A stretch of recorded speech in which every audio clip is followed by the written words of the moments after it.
Je m'appelle François Boissé, j'ai 69 ans, je suis retraité de chez Michelin. Voilà, aujourd'hui je suis élu maire de la commune de Riens-Montagne. Et si je suis élu, je siégerai avec les élus du Parti communiste français. Voilà.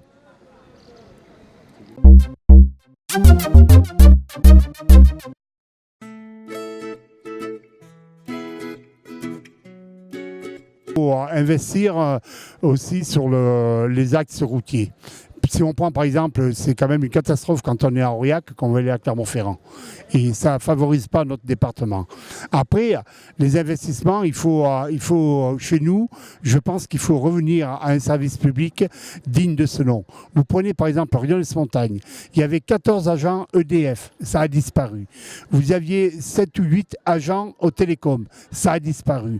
Donc on parle de démographie négative, effectivement, ce qui est vrai, mais déjà redonnons au service public sa valeur en investissant dedans, en remettant des services publics, EDF, les télécoms, les transports, parce qu'il y en a qui se battent du côté d'Aurillac encore par rapport à la défense des chemins de fer. Donc il faut tout ça, il faut qu'on redonne...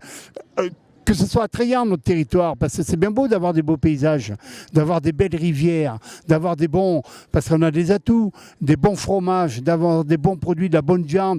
La Vèze, qui est produite à Riens-Montagne, par exemple, bon, bien beau d'avoir tout ça, mais si après c'est le désert du point de vue service public, ça peut pas, on ne va pas attirer des investisseurs comme ça. Si on veut attirer, voilà, il faut qu'il y ait ça parce que c'est la réalité des choses, voilà.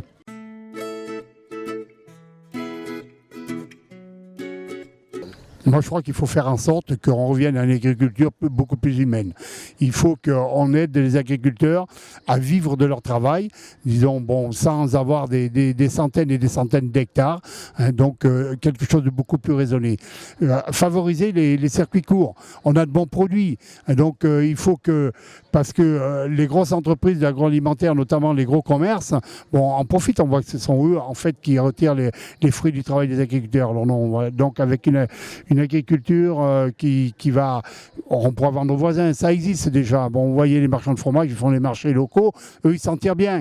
Et il faut que pour la viande, ce soit pareil, hein, que ce soit pareil. Donc, il faut quelque chose qui soit devenu raisonnable. Et puis, comme je le disais au début, limiter la dimension des exploitations, revenir à quelque chose de plus humain, permettre à des jeunes de s'installer. Moi, il me semble que, par exemple, il faut qu'on passe au prix du foncier qui empêche, c'est tellement cher, qui empêche un jeune qui n'est pas dans la filière déjà de pouvoir s'installer. Moi, je crois que c'est ce qu'il faut faire. Voilà.